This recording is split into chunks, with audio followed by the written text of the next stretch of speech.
Good afternoon, everybody. This is live trading market wrap for the afternoon of February the 15th, 2022.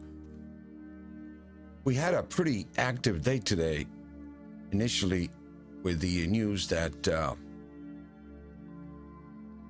Russia basically has decided to pull some of the troops out. And this took some of the pressure off the market.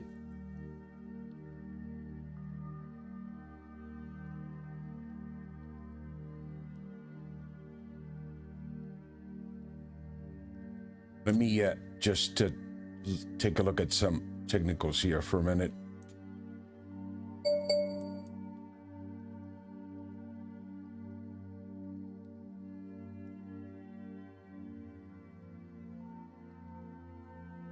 The latest news that came out this morning, actually came out overnight, is that Russia has decided to pull some of the troops out. Nevertheless, it is still very unpredictable in terms of what their intentions are.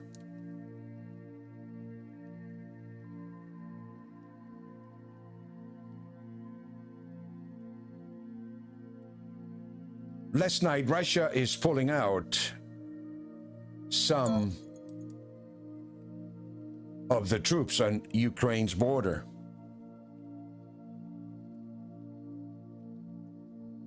So there is some signs that Russia is withdrawing from this crisis. It may be temporary, but it is causing a great deal of volatility in the face of inflation. As a response, we have a reversal in precious metals.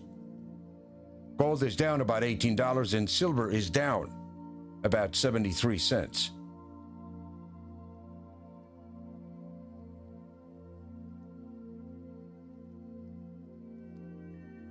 Let me bring up my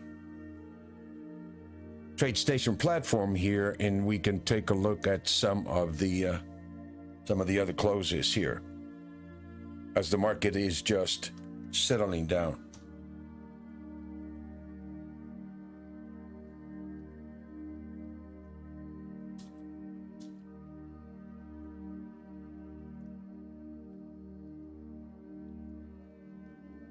The news about Russia came into an environment that is questioning the Fed's actions with regards to inflation. Are they going to raise interest rates aggressively, as some of the central bankers are pointing out to be? That, you know, some are saying up to 8 times, some are saying 7, some are, you know, everybody is taking a guess in terms of how many times the Fed is going to raise interest rates. And when you really think about the psychology behind all of this rhetoric, I believe it is essentially a way to make the market very nervous,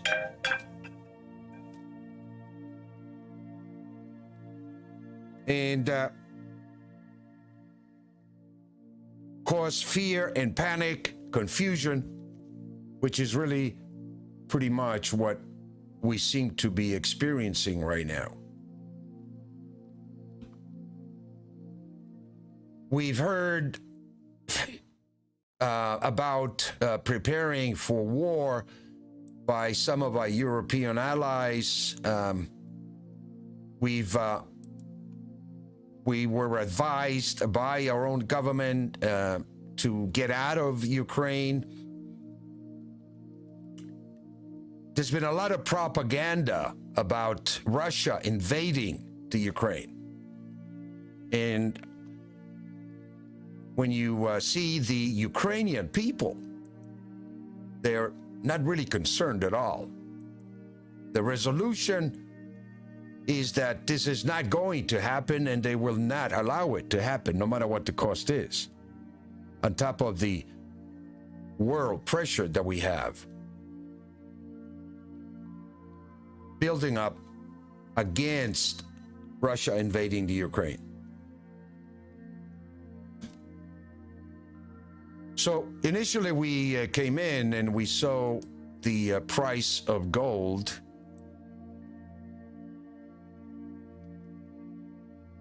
was down substantially early in the morning.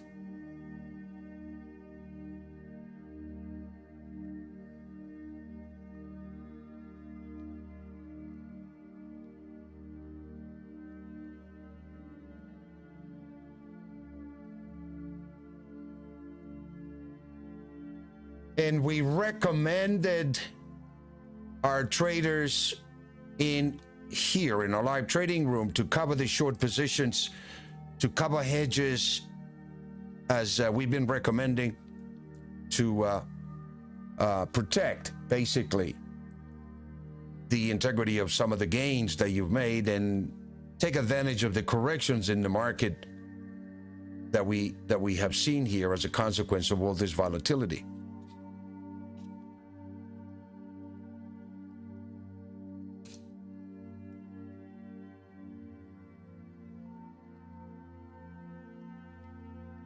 What we saw here this morning, after the market in gold made a high of 1881.60,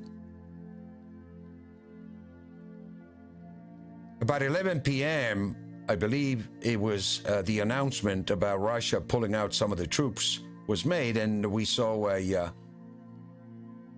liquidation in the marketplace. But if you take a look at the signals here, the weekly signals, we alerted everybody 1883 was completing a target from below that we recommended to go long from the buy levels all the way down to 1823, which was the initial weekly buy trigger that activated this uptrend. And the target automatically was 1867. It was completed on the 11th. The signal came in on the 10th from 1823, and we got up to 1867. Targets were completed. We locked in profits. We recommended to hedge a little bit here as the market is trying to define the momentum. Here it closes above 1867 and automatically activates the daily 1882 and the 1883 level weekly as we came into this week. And we got up to 1881.60, activating pretty much the daily short trigger. The weekly sell one level 1883 satisfied the pattern enough that you can lock in the profit by a trailing stop or hedging synthetically, depending upon your ability. And also, what time frame are you doing this? Because sometimes a lot of the activity happens overnight and you can't really do anything about it until the U.S. market opens, unless you have access to the overnight markets, Hong Kong, London, Asia. We came in hedged and we covered our short positions. As you can see, the market came into what we call the major area of support, where the market recommends this is an area of accumulation. And that's exactly what we did. We covered the shorts and we got on the long side. We maintained a core position long term.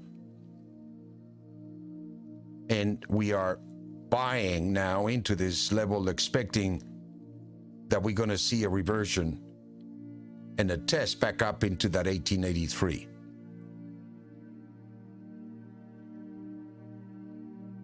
You know, we are approaching 1900 in gold very quietly here. And that's a good sign. That's a good sign.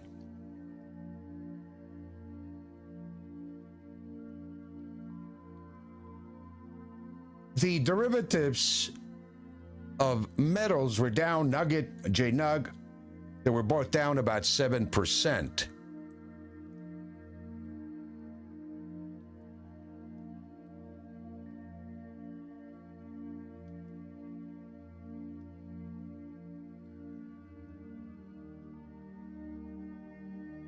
We had fast markets, and the grains made a huge reversal here today as well, with the risk being taken out, basically the Russia risk being taken out of the market, which was bringing in some bullish demand towards the U.S. as the possibility of an invasion in the Ukraine can disrupt not only commodities, transportation, deliveries, but also increasing the price of crude oil, energy prices, gas prices.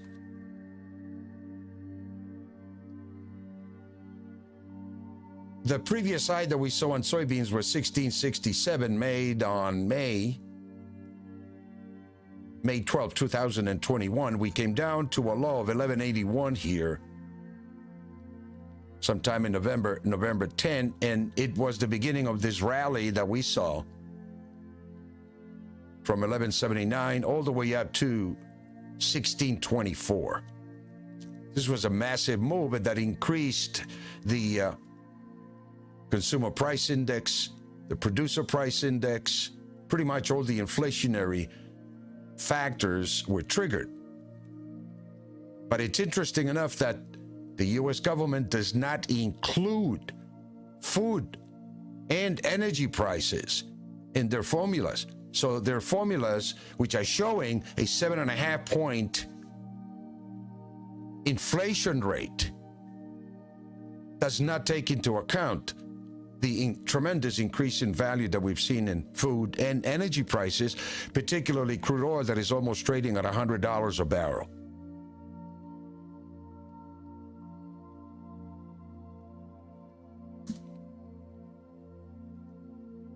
$95.82 was the recent high made, and we've taken a bit of a setback here based on this news about Russia pulling out some of their troops and taking some of the pressure off the energy markets as well. With the PPI at about 8.5%, one of the highest numbers in 40 years, there is a tremendous pressure on the Fed to raise interest rates.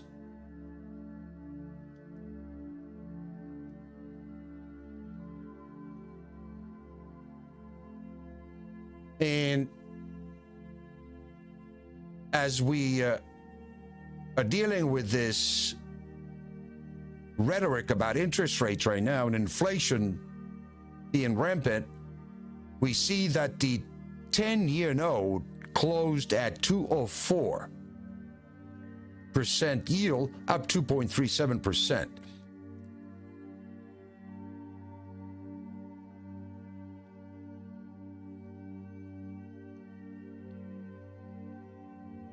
So the 10-year note is beginning to show inflationary pressures. Obviously, we've come up from the 10-year note the lowest 0.53 on January of 2021. I'm sorry, 2020. 0.312%. And within 2 years, we have gone up to 2.04%. This is a massive move in interest rates.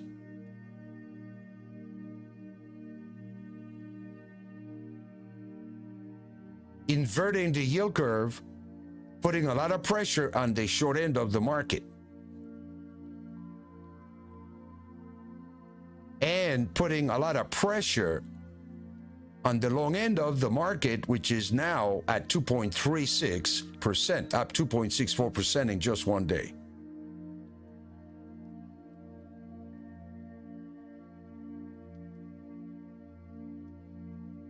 And the reason why I'm looking at this Treasury the 10-year note and the 30-year bond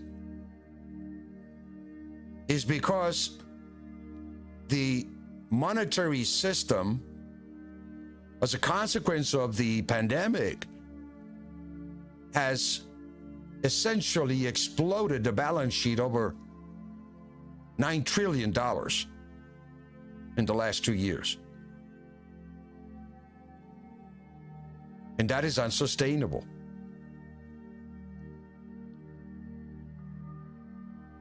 So the Feds have decided to start tapering as of March, and after tapering is done, in reducing $30 billion a month, starting in March, it will begin to potentially raise interest rates. And this is the speculation that's going on in the market. The Fed is under pressure to reduce inflation, even if it's just done via rhetoric, which is what they seem to be doing now. However, a dovish policy is required to maintain the debt in the U.S., not to mention global debt. The debt puts pressure on fiat currencies, devaluing them rapidly.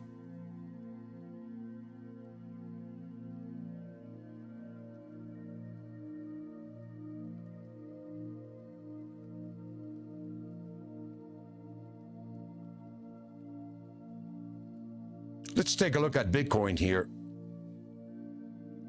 And what we have seen here is the market, after making a high of 69,355, which you see here on this busy chart, which has a combination of about 4 or 5 different indicators. We have Fibonacci retracement. We have regression channel. We have the VCPMI, and we have cycles under, so that we can more or less see where we are in relation to the cycles, in relation to the VCPMI, which is indicating here basically that this was an area in blue that offered a tremendous opportunity. One of the things that I want to point out to you here that is very important to see is that the market in Bitcoin came down to fill this gap that was made back in July of 2021. And it satisfied this gap, and in order for the market to regain its uptrend, the foundation has to be solid. If there is a hole, just like a building, if the foundation is weak, you're going to see the market, the building collapse. In this case, if we don't get this filled as we did and the market keeps going higher, more than likely the fall would be greater. So what we are seeing here is basically the market reverting from the extreme level below, the regression level, from the extreme below the mean, and we have activated by triggers, by closing above the weekly average of 43,380. It has completed its targets here. And we have also, for the rest of the week, targets of 54,524 and 47,830.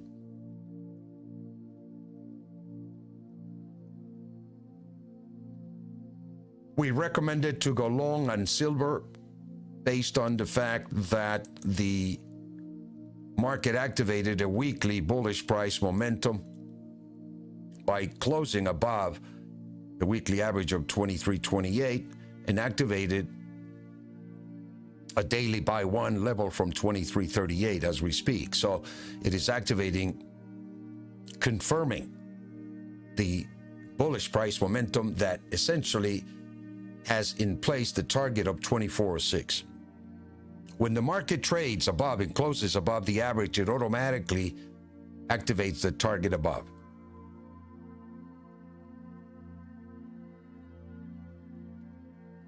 So continue to hold your long-term core position now that we are basically open to the long side of the market. We've covered all the hedges. If you maintain some, it's okay to keep some edges or some short side in the market, and we use dust to hedge our positions when we do hedge. It's a really liquid instrument, and it's the opposite side of Nugget, which is a bullish ETF.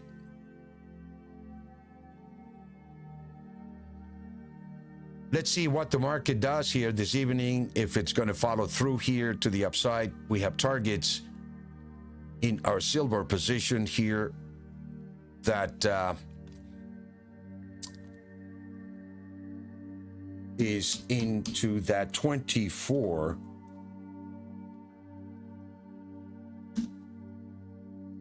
target for the rest of the week. 24.17 is the target for silver for the rest of the week, unless it closes below 23.06, which will negate to neutral this signal. Have patience, my friends. It's been a while here. The market is coming our way. Very exciting, because the price of gold and silver and Bitcoin is extremely undervalued, oversold. Take the path of least resistance and go with the trend. Make the trend your friend. And until next time, my friends, be well. Take care. And I will see you soon. I'll see you tomorrow morning. Have a great night. Be safe.